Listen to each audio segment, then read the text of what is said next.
Good morning, Shabbat Shalom, and welcome to United Israel World Union. This is our Sabbath morning scripture study coming to you live from St. Francisville, Louisiana. Thank you so very much for joining us today.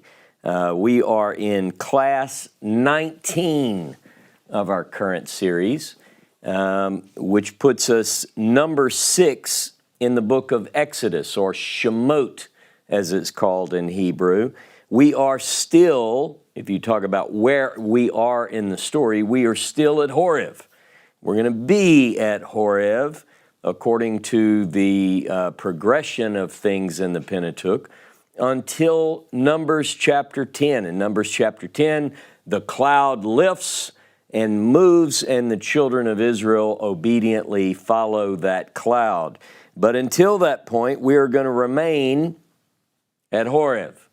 Notice I use Horeb like the writer of Deuteronomy. Sinai is another name you might be familiar with, perhaps more familiar with than the book of Deuteronomy's reference to Horeb. Now, let me give you an announcement first. This is good news. This is like the gospel. Good news. The good news is that the board and officers have decided that we are hosting, barring, get this, here's the caveat, barring an outbreak of biblical proportions that we cannot control, we are hosting here in St. Francisville, April the 29th through May the 1st, an annual conference. Now, United Israel has had an annual conference in one way, shape, or form since 1943. Our founding was in 44, but I believe the first meeting was in 43. But every year. And we typically will have these in Charlotte, but we decided this year we would host it here. And we will be posting details on that in the very near future, as in hopefully this week when the bulletin comes out. So if you're not getting the bulletin, I brought this up last week, I want to say it again, check your spam folder. If you don't find it there, or if you have not signed up to receive the bulletin, please do so. Go to our website, UnitedIsraelWorldUnion.com, and you will find the place to sign up your email. We don't use these email addresses to send spam. We send quality biblical data out each week, and I'm trying to do a better job on those bulletins, thanks to the help of other skilled people in our organization have sent me material. But anyway, so April 29 through May the 1st, we're going to host it here. Now, the building here, United Israel World Union Center South, holds a certain number of people. We're going to have registration. Registration will be required. That's for us to help ensure that we have things prepared for you and we make this a nice event. So we're going to have a registration online. I'll get Anna to help me build that, and that way I can determine how many people sign up. If the number is greater than we can safely accommodate in the building here, we'll find another venue. So that's something that we need to know there. This building will only hold so many people, and that's the plan, is to see how much interest is there to come. Now, I will tell you this, Dave and Patty Tyler, you know, Patty is on the board, and Dave is our International Affairs Vice President. They arranged, and last night made it possible for Jono Vandor, our friend in Australia, to be at the conference with us. So we're excited about that, and he's actually going to be staying a little bit longer with me, and we have plans to do maybe a little bit of travel. This is the first time he's been in the States, so he's already requested certain kosher Cajun foods and things like that. So, but I'm excited about the conference. We'll announce speakers, topics, theme, all that sort of thing. And I do want to say this as well. I know people are all over the place in their understanding of COVID and so forth. We want to be extremely careful. We have, unfortunately and tragically, within United Israel World Union, lost friends and family because of COVID. And so, by the way, I don't want to get into debating COVID on this Saturday morning. I do want to say this, though. We will take every precaution here, particularly for those who are immunocompromised.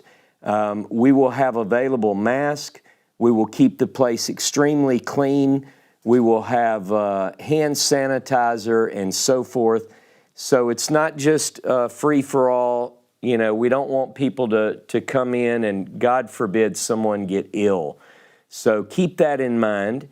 We're going to put out very clearly some directions that say, if you feel not well, please don't come. You can watch it online. We're going to stream this online. So anyway, I'm excited about it. More details coming soon. But I'm going to take you today from St. Francisville to Horeb. So get ready. I want to do something a little bit differently today than I've done in the past, and I even prepared a handout. Now, if someone wouldn't mind, I know some are on Facebook, some are not on Facebook, some of you on YouTube who don't use Facebook, I posted a document. I think it's 5 pages that we're going to use, a handout, if you will, to work through some material. And I've called the handout, After the Day of Assembly at Horeb, a Horizontal Study. So if someone, one of my friends out there, could post the link both to where I placed it on Facebook and on our website, the direct link to get the PDF, I would greatly appreciate that. We're going to need that. It's going to make it easier for you to follow along as I teach today's class. So I want to provide you today with a tool, not necessarily the sheet. The worksheet that I've got today, or that I've produced for today's class, is simply to show you how to use a tool. Doesn't have to be a sheet. It's a method. It's a process that I believe is very helpful for us in biblical studies. I call it horizontal study. Now, I wish I could give credit to the right person. I believe that I first read the term or the phrase horizontal study in a Bart Ehrman book, but I just can't remember, so I'm not trying to take credit for it. But the idea, as you will see, some of you have heard me mention this in previous classes, is that rather than study a text vertically, meaning I would read Genesis, Exodus, Leviticus, Numbers, and Deuteronomy, you look for similar narrative sections in books. For instance, if there is a narrative section in the book of Exodus that is telling the same story as a narrative section in Deuteronomy, you would put those side by side. And that's what I mean by horizontal. And I also want to say that I'm sure that almost intuitively, some of you use this method, this process, even if you don't know you're using it. You know, when you look for references, if you're doing a word study or a study of a phrase, or you're studying a certain narrative section, you want to find out where else does the Bible talk about this, you'll search that out yourself. This is just a razor-focused way of doing that. It's a method that I use all the time. Anyone who comes up to the building and sees me working during the week, I know John and I see each other quite a bit, but others have seen me. I'll do this on paper. I'll do it on my dry erase board at times, where I put a text here and then I'll draw a line and I'll put another text. In fact, I've even told you, I've asked you on occasion, I want you to get a piece of paper and draw 3 lines. And in this one, put Exodus such and such, and this one. That way you can compare. So I know that people do this, but this is just really, I think, important. Now, rarely do I type out and prepare a sheet for our Saturday morning class, but that's how important this is. I was hopeful that it can be used to illustrate for you, to demonstrate for you perhaps a tool that's going to be beneficial for you. And it will give you some insight into the way I study, if you're interested. Now, this process, what I'm calling horizontal study, allows or enables us to compare and contrast, right? Texts that employ the same words, the same phrases, similar concepts, and even narrative sections, one with the other. And often, I have found that only by doing this, only by compare and contrast, do we get to truly understand the biblical narrative. I think that at times, if we don't do this in one way or another, we miss details. We miss important details, and I think that this is absolutely essential. Now, scholars and sages, Christian scholars, Jewish scholars, and you might say academic scholars use this methodology to examine text to discover and discern certain things that you otherwise would miss. And they've been doing this, these scholars and sages have been doing this since as long as the Bible has been studied. Now, they may not call it horizontal study, but they've been doing this where they compare and contrast for a very long time. Now, what is surprising to me is that it's rarely used when people study narratives within the Pentateuch. It's rarely used, and I find that really surprising because you are robbing yourself of some great insight by not doing this. Now, New Testament scholars, on the other hand, scholars who study the Christian writings, have mastered this, have perfected this. I just want to show you, and I have a shelf full of these. I just brought a couple of examples. This one is Throckmorton, and it is the Gospel Parallels, a synopsis of the first three Gospels, and it compares Matthew, Mark, and Luke. You know that the Greek term synopsis, the word synopsis is tied to the Greek word, which means same. The idea, bear with me, this is not a gospel class, but it is good news, so stick with me. You're going to learn something today, I promise you. But the synoptics, because they tell the similar story, at times Matthew, Mark, and Luke have the same story. Now, if you list those side by side, sometimes it's Matthew and Luke, sometimes it's this or that. When you put them side by side, you notice differences. By the way, here's another one, a synopsis of the four Gospels. This also is very helpful. So gospel students, New Testament students and scholars have really got this down. They compare these on what are called harmonies with beneficial results. Much has been learned in the academic world, particularly, by doing this.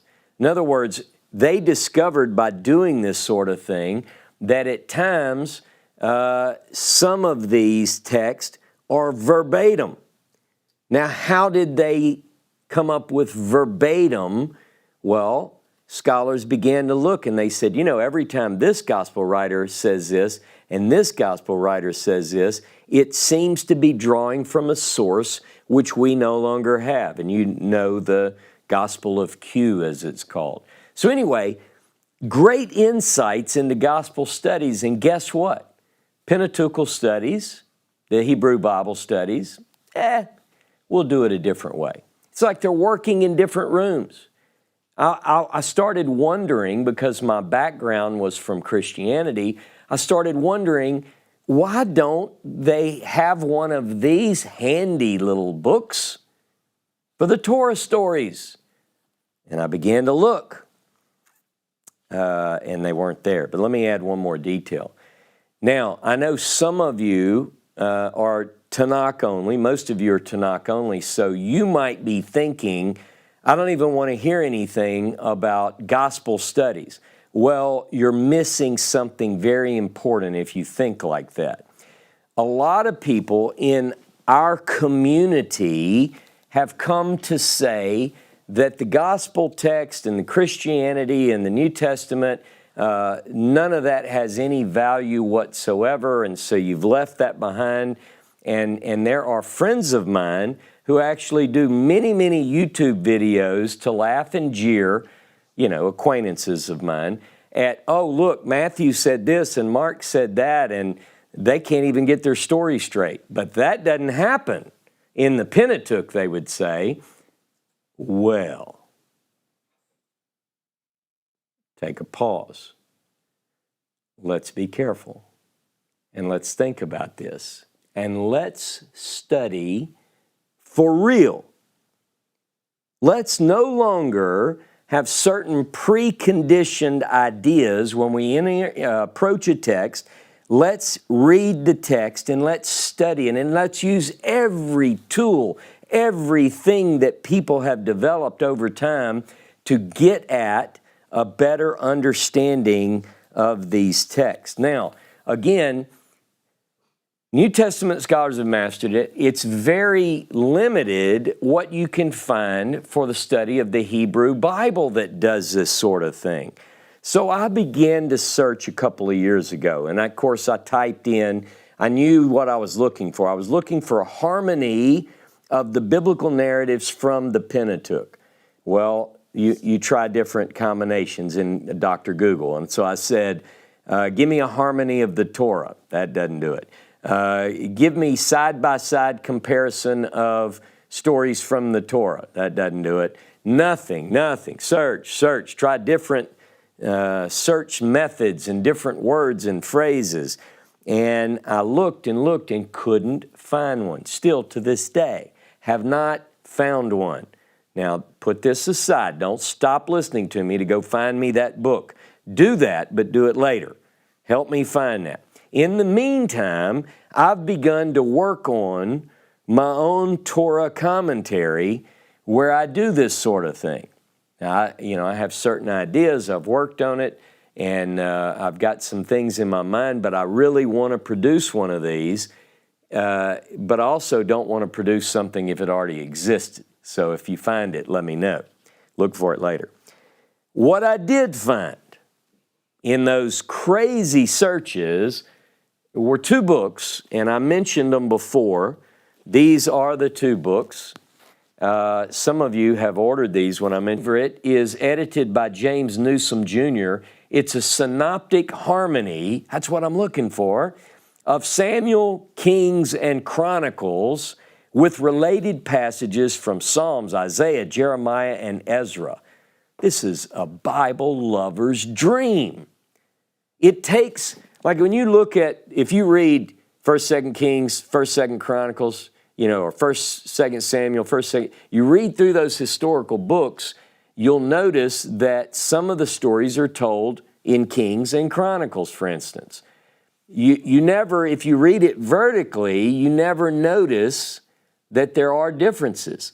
But honey, if you put them side by side, you find some interesting variations between the stories.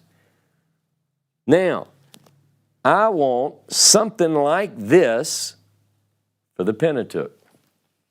And since there isn't one that I know of, that's what we're going to talk about today. But let me just say this again, when you do this exercise and you compare a certain story in Kings versus Chronicles and you put them side by side, be warned, there are variations. Some are what you might consider to be significant. Be warned, that's what you're going to find. But listen, relax, don't be worried. This is a beautiful thing. It's not something that I want to use to pick apart or to jeer at like some people that I know do with Christian texts. That's not my field. It's not my faith. However, I'm still not going to do that. But when I look at the Hebrew Bible and I make a similar exercise, and I do a similar exercise, I notice that there are what some would call discrepancies, don't freak out, between one account here and another account there. It allows us, by doing this, to look at the same event that's presented side by side for comparison and contrast in these different sources. Now, let me give you one example, just a brief example from Samuel and Kings. If you compare Samuel and Kings, Kings and Chronicles side by side, and let's take a big event. How about the reform of Josiah? Everybody knows the story. Josiah, 8-year-old boy, he becomes king, right? He's got a heart after God. We learn that in the 18th year of his reign, how old is he? He's 26 years old. Jeremiah grows up at the same time. He's also young. They're probably, mid-20s, both of them. People like to picture Jeremiah as a Gandalf-looking guy, long beard and, that kind of thing when the events happen. But he's a young man. So you have this priestly figure and a Davidic figure, and they're in their mid-20s when this revival takes place, this reform. Now, if you look at the details of these stories, let me just say, the story of Josiah's reform is told in Kings and Chronicles. In 2 Kings, begins in 23, the revival where Josiah brings about a great reform in the land, destroys idols and stuff like that, that happens after the discovery of the scroll of the Torah that Moses wrote in the temple. You remember the story where Shaphan and Hilkiah, they're working. Hilkiah discovers a scroll. According to 2 Kings, after the scroll is discovered, the great revival takes place.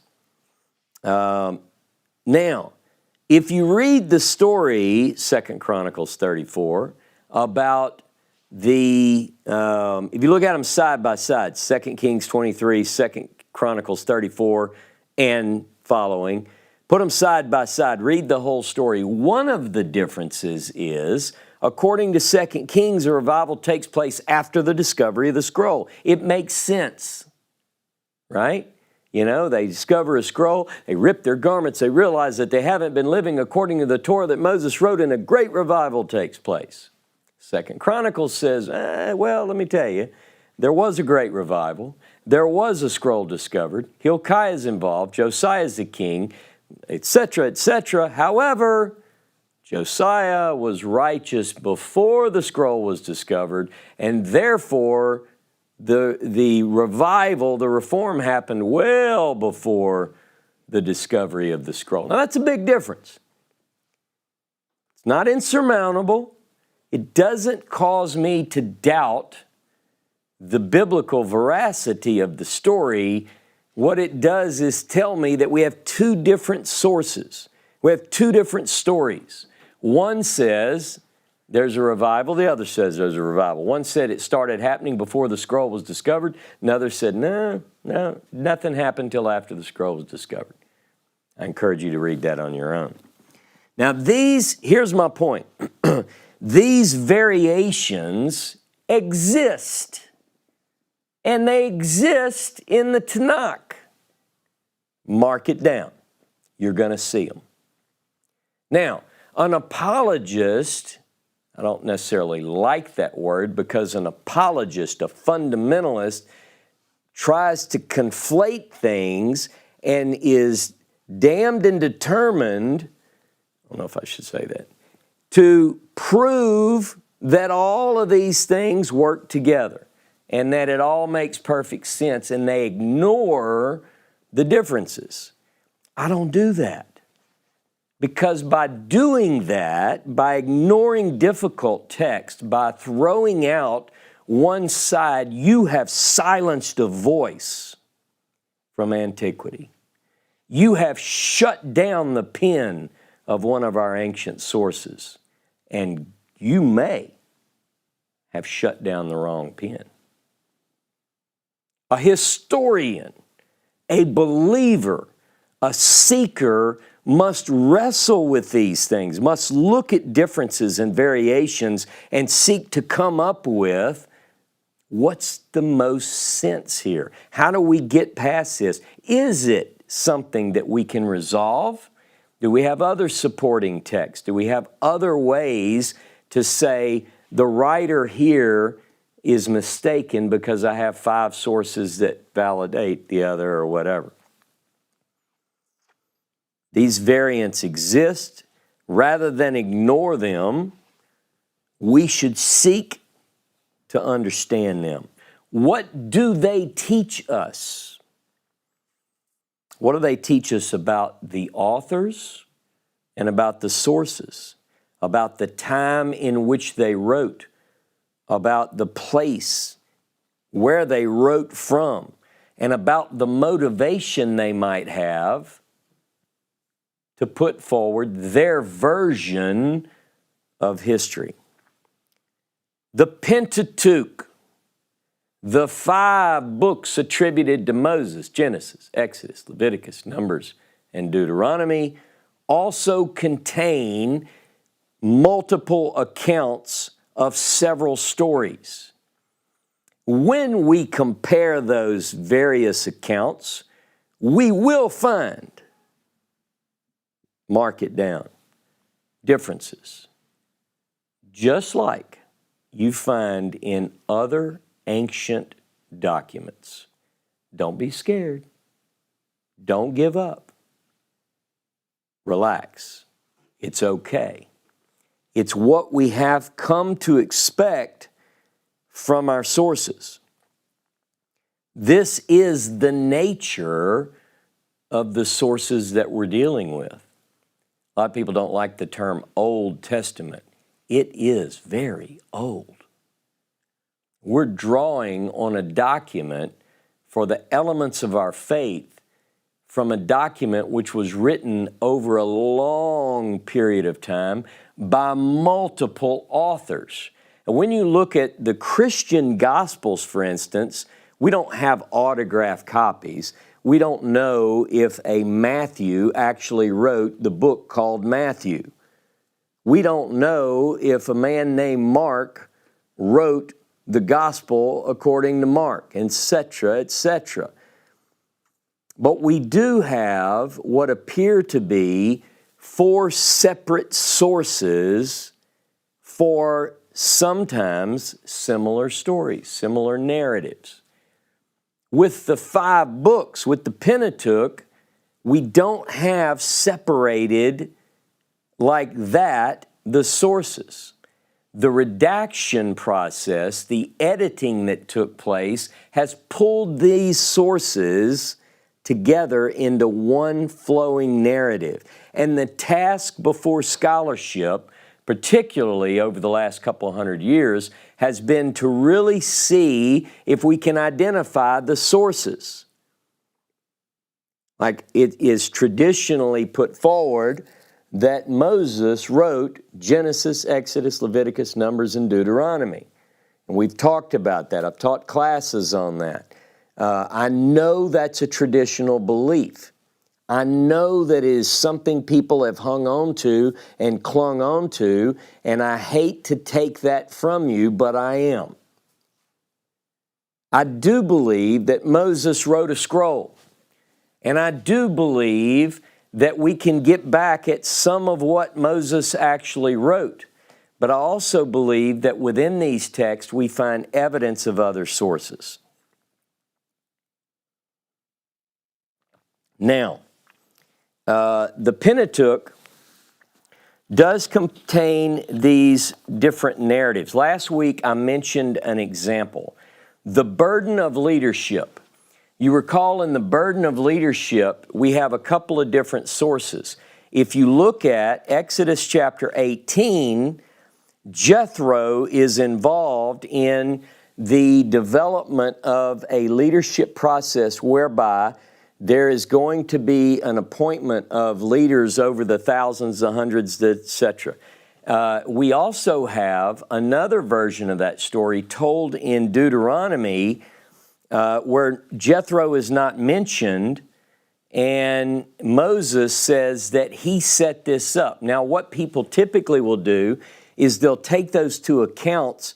They don't read them horizontally, they read it vertically. So by the time you get through Exodus 18 and you read all the way through the end of Exodus, Leviticus, you get to Numbers, you read it. By the time you get to Deuteronomy 1, you no longer have fresh on your mind what you know about the burden of leadership from Exodus 18. And you just conflate the two.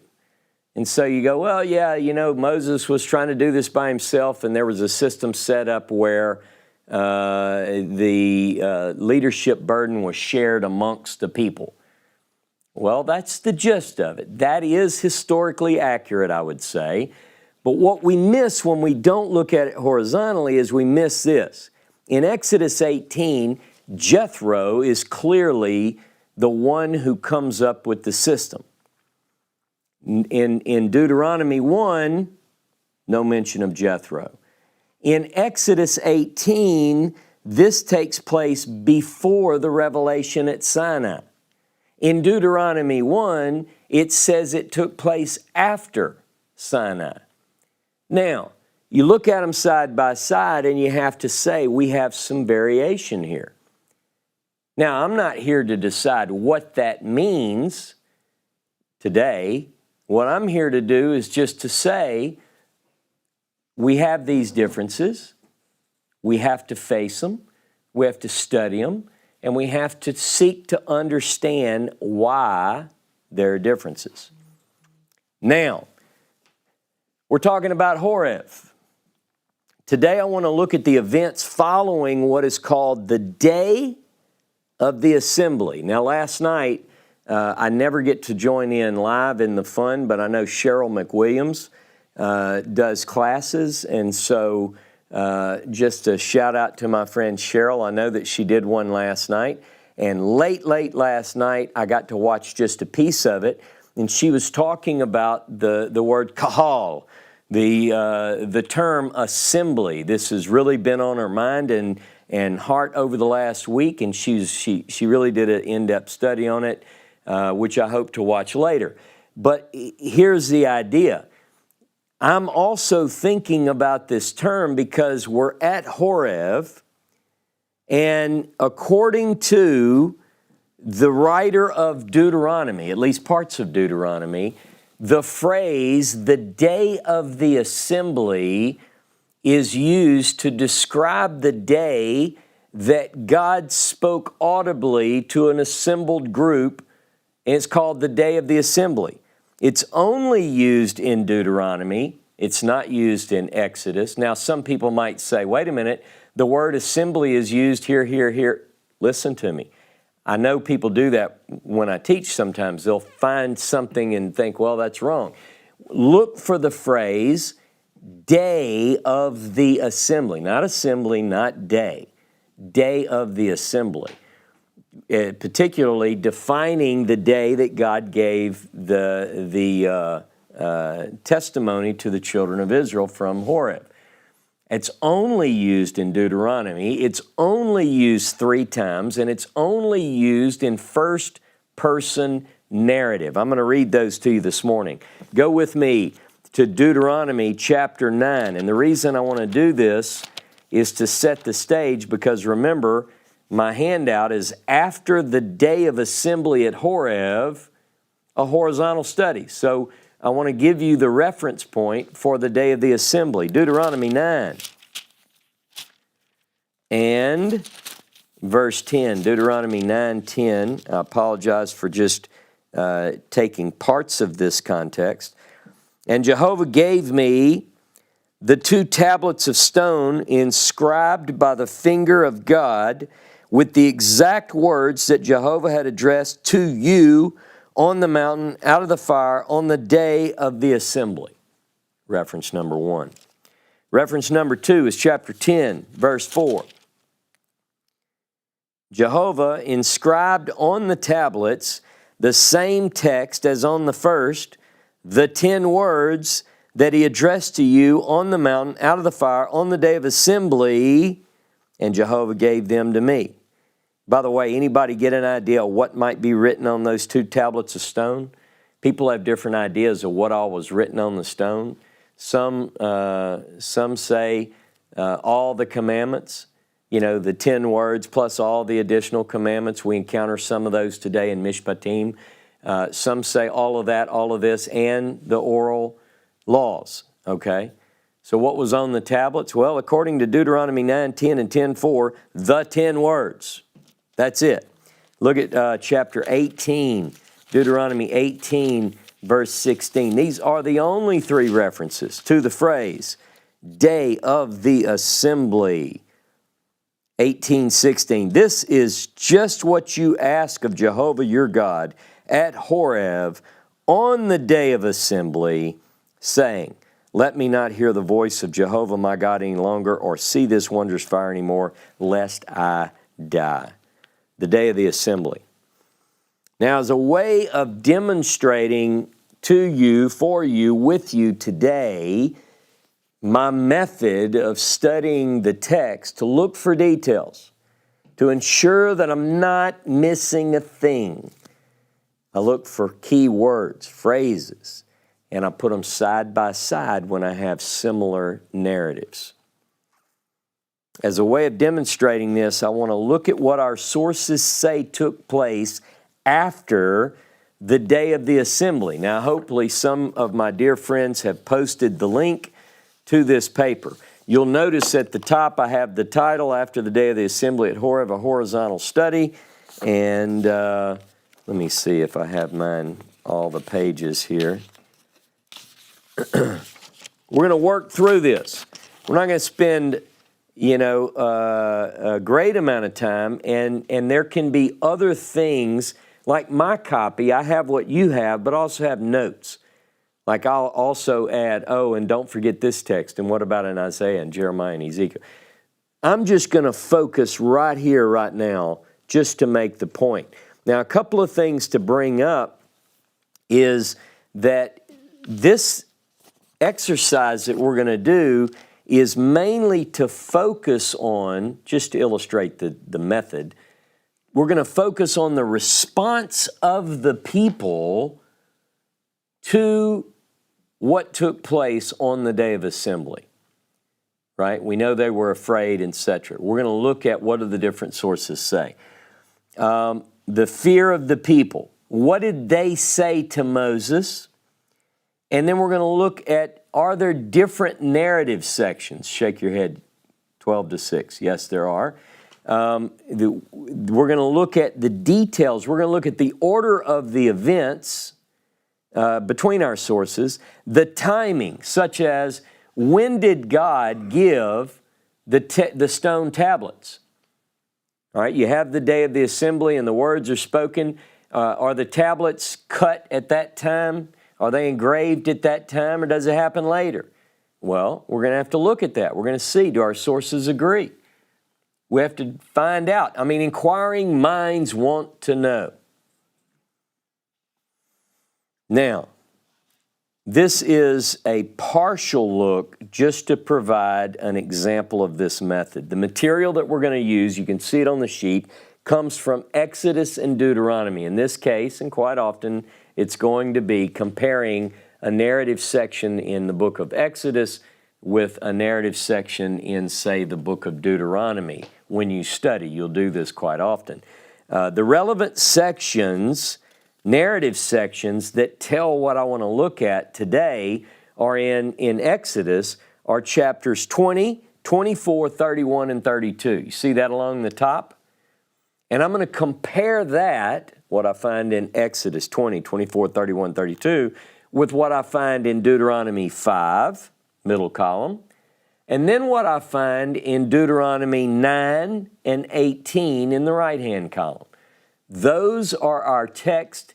I know that there are other things I could bring in, but I don't want to say I got lazy on the chart. This took me a little while to make. Could have made it better, bigger, but it's plenty for today. The relevant sections are on the sheet, though. Now, get this. Differences do not mean, I'm not proposing to you that differences mean one is right, the other is wrong. Okay? Don't think that. This is not to pick apart.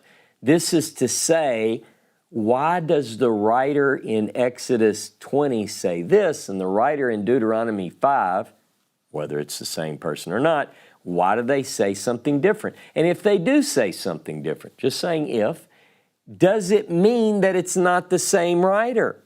Not necessarily. It could be written, Deuteronomy 5 could be like people think, written much later. Maybe there's a lapse in memory of detail or something. Who knows? But it doesn't mean one's right or one's wrong. This is to compare and contrast. Here's the deal. We are dealing with a special genre of literature. Now, I call this genre sacred history. Not to be confused with history. History, someone might say history is absolutely, this is the way it went. But if you pick any subject in history and you study it, you're going to find differences depending on the sources you look at, the perspective of the writer, the time in which it was written. New discoveries might shed light on a historical event, outside of the Bible even. It just depends. Sacred history. I propose that people have approached these texts, our biblical text, with definitions and expectations that demand things of the text that may or may not have been seen as necessarily important to the ancient storyteller. Or as you might say, here's what I expect from my history. If you're going to tell me history, Moses, I want you to do it this way. The other thing that happens is people come into the text and they say, there are absolutely no differences, there are absolutely no discrepancies. That's for people who study the Synoptic Gospels, not for us over here in this camp. Well, that's just silly. Let's look at these texts. Overall, here's a quick summary. This event, the day of the assembly, takes place. It's an unknown date. Now, I know tradition says Sivan 6, but it's an unknown date. We just call it the day of the assembly. We can come from the text, we can pretty much put it in the third month from the time they leave Egypt. We can do that. And so it's probably in the third month. It's probably early in the month. And so it's not a stretch to say that it could have been on the 6th of Sivan. But we don't know that, right? We just know that it's called the Day of the Assembly. And we only know that because of Deuteronomy. If you read Exodus, you're not going to find the phrase Day of the Assembly. We know, according to our sources, that on this day of assembly, God spoke to an assembled group, conveying to them His 10 words. We know from our sources that they are afraid and that they request that Moses, from that point forward, go to God, get any messages that he might have for them, and he, Moses, should bring them back and not that God should speak to them again. Because they fear that if God speaks to them again, they will die. That's what we know. We also know that the people from our sources agree to listen. You do this, Moses, you go get the message, you bring it back, you speak what God speaks to you, you speak to us, and we will listen or hear. Shema. We're going to listen. Now, at some later point, according to our sources, Moses goes back up the mountain alone. Moses stays 40 days and 40 nights.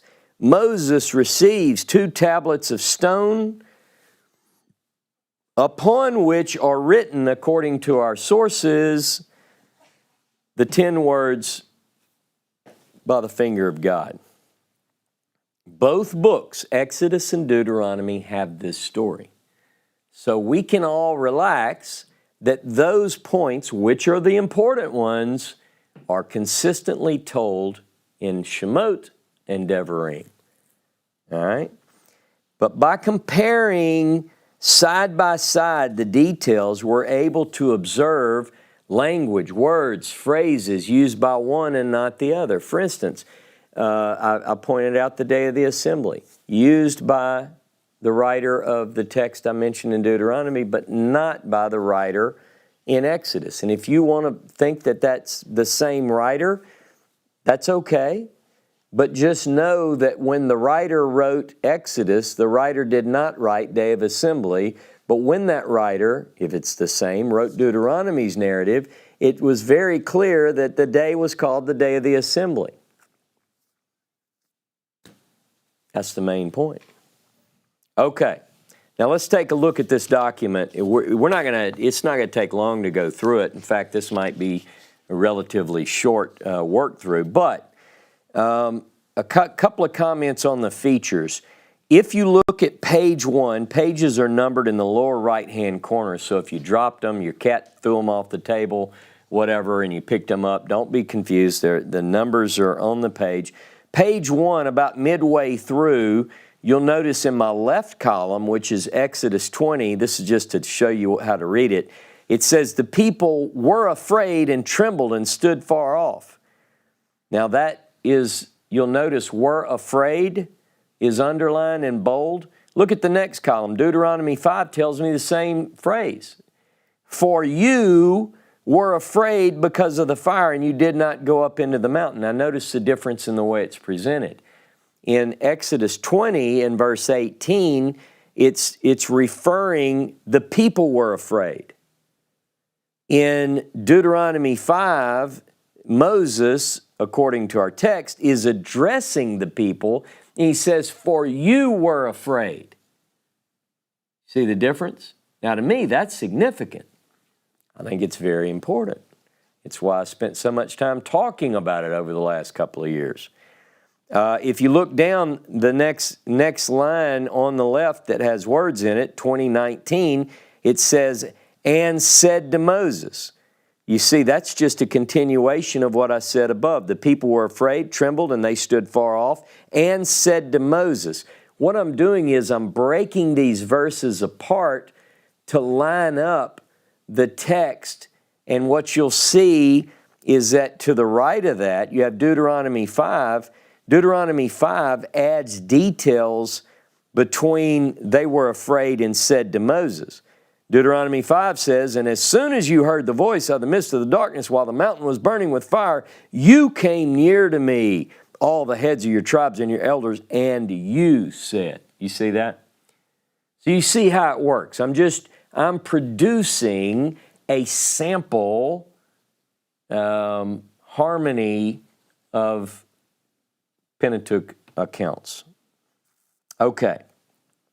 Bold and underline indicates agreement, word agreement. Now, look at the very top, middle column, Deuteronomy 5:22. Now, I believe that's verse 19 in English or Hebrew. There's going to be a difference there.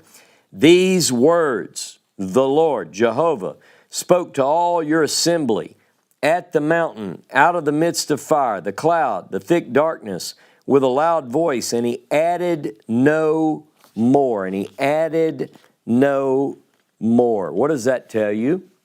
According to the writer of Deuteronomy 5, he spoke these 10 words, and then, get this, he added no more. That's what he spoke to the people that were assembled. Did he also say, and oh, by the way, here are some other laws? No. Not at Horeb. Now, the interesting thing is that if you look at, now I've got this later in my document, but I want to open my Bible to Deuteronomy 5:22 or verse 19 as the case might be. Here it is. And the Lord spoke these words, those and no more, to your whole congregation at the mountain with a mighty voice out of the fire and the dense clouds. And then it says, He inscribed them on 2 tablets of stone, which He gave to me. Now, if you read Deuteronomy 5, particularly that verse, here's the way you understand the thing went down. God speaks from the mountain, from the cloud, from the fire, from the midst of the fire. And then Moses, he hands Moses the tablets with the words written on them right then. Is that the way that reads? Yeah, it's the way you would take it. And then after that, you notice that there is people are afraid, etc., etc. But according to, if we look at this side by side, we understand that Moses is giving us sort of a overall first. God spoke these words to you out of the midst of fire, cloud, thick darkness, loud voice. He added no more. He wrote them on tablets, gave them to me. But that didn't happen right then. If you say, yes, it did, well, if it did, then Exodus has it wrong. I'm not suggesting either are wrong. I'm showing you that I have pulled. See, notice in my note it says 22b, see below. Because I'm going to put that in its place to align it with Exodus's account. See, I'm not doing this to bring, discrepancies to the fore. I'm doing this to understand what happened in what order. Okay. Now, notice center column, next block of text says, the Lord spoke with you face to face at the mountain out of the midst of the fire while I stood between Jehovah and you at that time to declare to you the word of Jehovah. Now, the reason I put that in here, notice I go all the way back to 5:4 because I now know Moses in 5:22 is giving an overview. Here's what happened. He spoke from the cloud and from the midst of the fire. He wrote it on. That's an overall. Now I want to go back and break this story down. I'm talking about the actual what happened. Here in 5:4 of Deuteronomy, Moshe tells us that God is speaking. He's between God and the people. But God's the one speaking. Remember, Deuteronomy is very clear. God spoke 10 words and He added no more. Now look with me, just for a point, look at Exodus 19. Exodus 19 and Deuteronomy 5 are 2 accounts of the giving of the 10 words. And I want to pick up Exodus 19:24. So Jehovah said to him, to Moses it means, go down and come back together with Aaron, but let not the priest or the people break through to come up to Jehovah, lest he break out against them. And Moses went down to the people and spoke to them.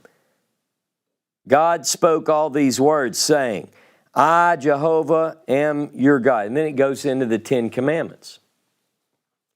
The question is, you see they're different. Doesn't mean, there's no reason for concern. It's a reason to dig deeper.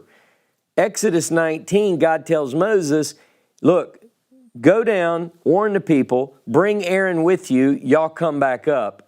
And then Moses does that. He goes down to the people, verse 25. We don't get word that he's back up or that he's moved in that direction. We go straight into the 10 words. What does that mean? Not here to determine that today. Just notice that's the case in Exodus 19, verse 25, etc.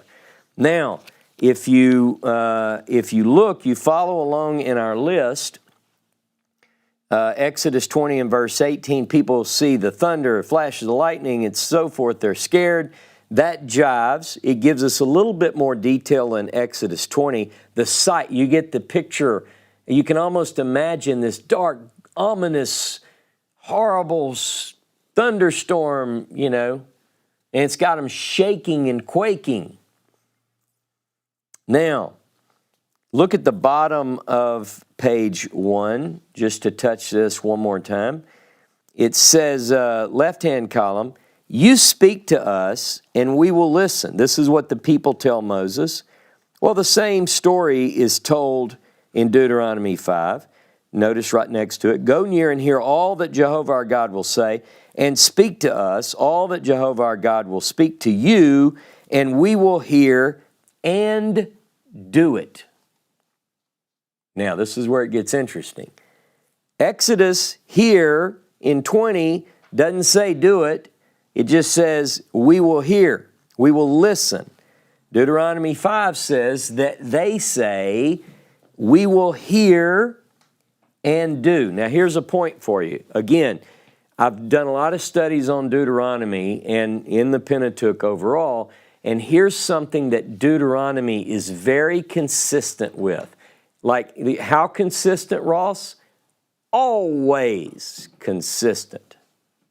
I taught a class on this. There are 4 verbs that appear quite frequently in Deuteronomy, more so than any other book, not only in the Pentateuch, in the Bible. Listen, or hear, hearken, forms of listen, forms of learn, forms of guard, forms of do. Listen, learn, guard, do. Those 4 words occur many, many times in Deuteronomy. Get this, sometimes not all 4, sometimes all 4. Sometimes it's 3 of them, sometimes it's 2 of them, but they always appear in that order. If you have listen, learn, and do, it's in that order. It's never learn, listen, do. You follow? Listen, learn, guard, do. If you have learn and do, you always have learn and do. It's never do and learn. The writer of Deuteronomy never misses this. So the writer of Deuteronomy is going to say hear and then do. It's not going to, the writer of Deuteronomy is not going to say just do it, you can listen later. But stay with me. Now, in fact, let's go to Exodus 24. Well, we'll get to that in a minute. We'll get to that in a minute. Don't go to Exodus 24. Top of page 2. Not let God speak to us. And if you notice over in the right-hand column, it says, let me not hear again the voice of the Lord my God or see this great fire anymore. I'm fine with differences in wording. That's not what I'm looking for here. I'm looking for the concept, the idea, the phrase. What both of these texts, Exodus and Deuteronomy, say is that the people say, different wording, but they still say, look, you talk to God, you tell us what He wants. We don't want to hear His voice because we're afraid we might die. Everybody follow? Now, go down left-hand column. I know this is, I hope you can follow what I'm doing here. Again, I have this repeated in this place to show you how I'm lining Exodus and Deuteronomy's text. Now look at the left-hand column where it says 2020 on page 2. Moses says, don't fear, for God has come to test you, that the fear of Him may be before you, that you may not sin. The people stood far off while Moses drew near to the thick darkness where God was. Deuteronomy doesn't have that account. It just doesn't. Doesn't mean that it didn't happen. I just show you that if you want to know, like if in your mind in this story, you know that Moses says, y'all don't worry about this, don't be afraid. God just wants to impress upon you the fear of this event so that you don't sin. If you want to know where it says that, it's never in Deuteronomy, it's in Exodus only. It's the only way we know that. That's why it's important to study the narratives in all the places they occur. Now, look at this. Middle column, Deuteronomy 5:28, about halfway down page 2. Jehovah heard your words when you spoke to me, and Jehovah said to me, I've heard the words of this people which they have spoken to you. They are right in all that they have spoken. Guess what? Exodus doesn't know about this, or Exodus doesn't record this. only Deuteronomy, the first person account of Moses. Notice how it says in 5:28, Jehovah heard your words when you spoke to me. That's Moses is saying, this isn't a text that says, and the Lord spoke to Moses and said to him, I've heard the words of this people. This is Moses saying, and the Lord heard your words that you spoke to me, and he said to me. It's first person. Now, not only is it in Deuteronomy 5, but it's in Deuteronomy 18. Look, verse 17, and Jehovah said to me, it doesn't have in Deuteronomy 18, I have heard the words of this people which they have spoken to you, but it does have, Jehovah said to me, they are right in what they have spoken. You see? Now, then something interesting happens. Remember, I'm looking for what takes place after the day of assembly. Now, if you follow Exodus 20, notice the next thing I have in my block is I have Exodus chapter 20, verse 19 through 23, verse 33, and that is what is called the covenant code by scholars. It's a body of laws that are contained here, which if you read this as a flowing narrative, it would follow the people stood far off while Moses drew near the thick darkness where God was. Then you get a whole list of assorted laws and rules and statutes, which really, if you read them, they seem a bit disorganized. Don't get too nervous when I say that. What I mean by that is they're not necessarily arranged by topic. You have some that deal with justice in general. You have some that deal with the festivals. You have some which deal with... It's just a collection, which scholars call the covenant code. Now, there are about 5 major collections of laws, rules, statutes, judgments in the Bible. And we're going to get into these different terms, like where is a mishpatim? Where are the mishpatim? Where are the, what's the difference in a statute, a judgment? We're going to do all of that as we get into this study. But here are the bodies of laws. We have the covenant code, Exodus 20, verse 19 through 23, verse 33. We have a sort of a variant to that in Exodus chapter 34, verses 11 through 26. And don't worry, our friend Baruch will have all these documented for you. We have priestly material that runs from Exodus 25, we're about to be there in our Torah cycle, through chapter 40, most of the book of Leviticus, and then the book of Numbers. We have the holiness code. These are scholarly designations. The holiness code is considered to be Leviticus 17 through chapter 26. And then we have Deuteronomic laws, which go from Deuteronomy 11, verse 26, all the way through chapter 28, verse 69.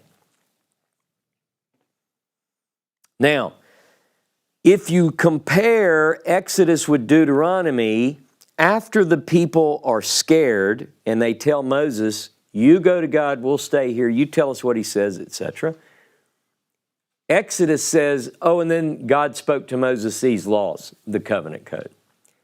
Deuteronomy says after they were scared, and this is recorded, there are also a group of texts that go from chapter 6, verse 1 of Deuteronomy through chapter 9, verse 7. Now, a lot of this is exhortation and preparation to enter into the Holy Land, the Promised Land. Now, remember, Deuteronomy's body of laws comes later, chapter 11, verse 31 through chapter 28, verse 69. Or people break it slightly differently. But what I'm saying is that chronologically, if you look at Exodus's account, God speaks, people get scared. Moses tells them in Exodus, don't worry, this is to impress upon you the fear so that you might not sin. And then the people stay far off and Moses goes into the thick darkness. Deuteronomy says 10 words are spoken, people get scared. They request this of Moses. Moses tells God. God says they're right in what they've spoken. And then you get into a body of different texts at that place. And then they pick back up. Almost after this, they pick back up. It's like the writer of Exodus and the writer of Deuteronomy have different filler between people are scared, say you go to God, and what's coming next. What's coming next. Now let me show you what Exodus does partly to fill this next place. Exodus 24:1, I'm at the bottom of page 2. Then he said to Moses, this is God, come up to Jehovah, you and Aaron, Nadab, Abihu, 70 elders of Israel, and worship from afar. Moses alone shall come near to Jehovah, but others shall not come near, and the people shall not come up with him. And Moses came and told the people all the words of Jehovah and all the rules, and all the people answered with one voice and said, all that the Lord has spoken we will do. And Moses wrote down all the words of the Lord. I'm on page 3 now. He rose early in the morning, built an altar at the foot of the mountain and 12 pillars according to the 12 tribes of Israel. And he sent young men of the people of Israel who offered burnt offerings and sacrificed peace offerings of oxen to Jehovah. And Moses took half of the blood and put it in basins, and half of the blood he threw against the altar. Then he took the book of the covenant and read it in the hearing of the people. And they said, all that Jehovah has spoken, we will do, and we will be obedient. Actually, in the Hebrew, it says, all that the Lord has spoken, we will do, and we will hear. Notice the order there. It's different. Deuteronomy never says do before hear, but Exodus does here. There's a rabbinic teaching that people have derived from this that say people were so obedient that they said, we're going to do it before we even hear what it is. And people think that that's good. That's not good. It's not what was required anyway. Like I've used this example before. If I have 6 kids and 8 grandkids and number 9's on the way, when Saba talks, here's what I do. I'll say, hold on. Not yet. Here's what I ask of you to do. Could you do this for me? Please do this. I'll do it. No, wait, listen. Take the can and go bring it to Bibi and help her in the garden, whatever. And if they start to run off, I say, hold on. You know, I'm going to tell you, then you go do it. I don't want you just running out there and, you know. So the idea is that you listen, then you do. Okay, enough on that. Verse 8, and Moses took the blood and threw it on the people and said, behold, the blood of the covenant that Jehovah has made with you in accordance with these words. And Moses and Aaron, Nadab, Abihu, and the 70 elders of Israel went up. They saw the God of Israel. There was under his feet, as it were, a pavement of sapphire stone, like the very heaven for clearness. And he did not lay his hand on the chief men of the people of Israel. They beheld God and ate and drank. Notice to your right, the columns. Nothing. Exodus has certain things, but Deuteronomy doesn't have those. Now you go, well, so what? Thank goodness we have the account in Exodus. But Deuteronomy is very clear on a couple of things. Deuteronomy makes it very clear. You saw nothing. Don't make anything, you didn't see anything. You heard a voice, but you didn't see anything. Exodus, this version in particular, which is not shown in Deuteronomy, has this story about the elders saw. Now, people can go back and forth. Well, it's actually the Hebrew word for vision. It means they envisioned it. Well, in Hebrew, there is a word for vision. Chazon is typically used. Ra'ah means to see, and you look at that. Go look that up for yourself and see what's said there. So don't just go with what people tell you, Ross or anyone else. is this account reflected in both? It's not.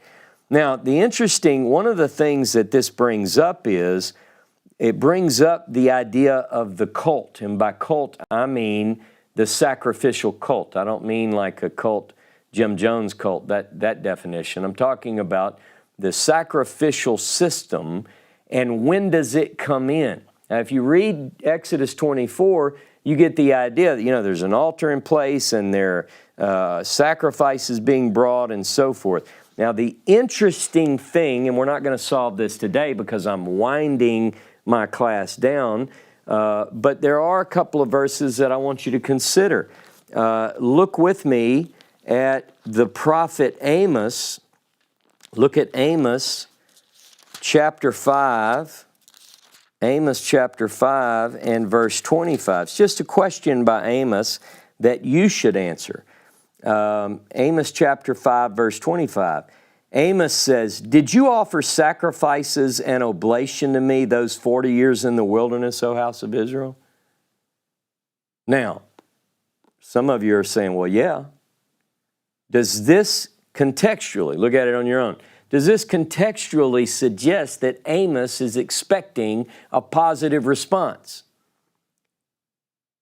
Did you offer me sacrifices in the wilderness? Okay, let's look at a couple more just quickly. Jeremiah chapter 7, Jeremiah 7 and verse 21. "Thus says Jehovah of hosts, the God of Israel," Jeremiah 7:21, "Add your burnt offerings to your other sacrifices and eat the flesh. For when I freed your fathers from the land of Egypt, I did not speak with them or command them concerning burnt offerings or sacrifice. But this is what I commanded them. Do my bidding, that I may be your God and you may be my people. Walk in the way that I enjoin upon you, that it may go well with you. Yet they didn't listen. They followed their own counsels, their willfulness of their evil hearts. They've gone backward and not forward. From the day your fathers left the land of Egypt until today, and though I kept sending all my prophets, my servants the prophets, to them daily and persistently, they wouldn't listen to me or give ear. They stiffened their necks. They acted worse than their fathers." One more. Look with me. Look at Ezekiel 20 and 25. "Moreover, I gave them laws," this is God speaking, "that were not good, and rules by which they could not live. When they set aside every first issue of the womb, I defiled them by their very gifts, that I might horrify them." That they might know that I am Jehovah. Interesting. Now, the question is, and this is for another class, is there evidence that there was an elaborate system of sacrifices in the wilderness period? Now, I know a lot of you are saying, well, yes, there is. Okay. My point today is just to show Exodus 24 has this passage. Deuteronomy doesn't include it for whatever reason. Everybody with me? Now, look at page 4, and you'll see that at page 4, midway down, Moses entered the cloud and went up the mountain. This is where Deuteronomy picks back up. Deuteronomy hadn't had any of that other stuff until it says, "When I went up the mountain." Now, in Deuteronomy 9, Moses doesn't tell us that he was part of a group that ate together and saw God. Not saying it didn't happen, just saying Deuteronomy doesn't know about it. Notice why he goes up the mountain. Deuteronomy says to receive the tablets of stone, the tablets of the covenant that Jehovah made with you. And he says, I remained on the mountain 40 days and 40 nights. Exodus 24, verse 18, says Moses went up the mountain, and he was on the mountain 40 days and 40 nights. Deuteronomy 9 says specifically he's on the mountain to get the 10 words. the stone tablets. Now remember when I started, I showed you in Deuteronomy 5, he says, God spoke the words, he added no more, he wrote them on tablets and gave them to me. But I said, that doesn't happen yet. It goes down here. This is where it happens. Notice I put it in the center block, compare 522b, and he wrote them on 2 tablets of stone and gave them to me. Notice that both Exodus and Deuteronomy say that it's written with the finger of God. You see, it's like 2 witnesses to this story. And then Deuteronomy adds, right-hand side, bottom of page 4, and on them, what's on them? All the words that the Lord had spoken with you on the mountain out of the midst of the fire on the day of assembly at the end of 40 days and 40 nights, the Lord gave me 2 tablets of stone, tablets of the covenant. Now, go back one more thing. You'll notice that if you look at Exodus, between the going up 40 days and 40 nights, Deuteronomy says, Moses says, I went up the mountain, first person, to get the stone tablets. Exodus says, Moses, third person, was on the mountain 40 days and 40 nights, and then goes into 6 chapters of more laws. You follow me? Look, 25:1 through 31:17, more laws. Deuteronomy doesn't have those. Not at this point. Deuteronomy has a book of law. It's chapter 12, roughly chapter 12 through 26. And people might fudge it one way or another a little bit here or there. All right. By the way, when you study this idea, look back at chapter 24 of Exodus, when Aaron and Hur, we're told that Aaron and Hur, top of page 4, left-hand side, he said to the elders, wait here for us until we return to you. Behold, Aaron and Hur are with you. Whoever has a dispute, let him go to them. Now this is after, I'm not going to make a big deal about this, but this is after Exodus 18, which has the establishment of people to deal with the disputes. But he's got Aaron and Hur, like sort of the Supreme Court. You go to them because we're going up. I'm going up. Deal with them. Now, the 2 stone tablets are the next thing. We get details about the stone tablets, what was written on them, how they were written. You know those texts. Some of them are in my sheet. I hope that this exercise is helpful because when we compare and contrast, we see things that otherwise we don't notice. There are major sections in one, but not the other. Now, when we see something like this, we have questions. The questions could be, why are they where they are in the text? Why does one book record such things and another book not? When were they put there and by whom?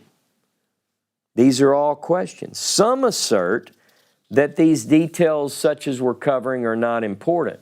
I say that they are very, very important. Now, as we continue our new look at the Pentateuch, we will discover many more things that have escaped the attention of students.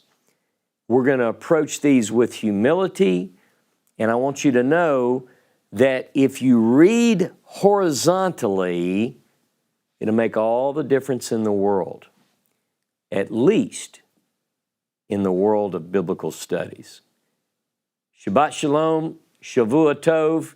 Look for the bulletin this week. I'll have more details about our upcoming conference, April 29th through May the 1st. Shavua Tov. Have a beautiful week.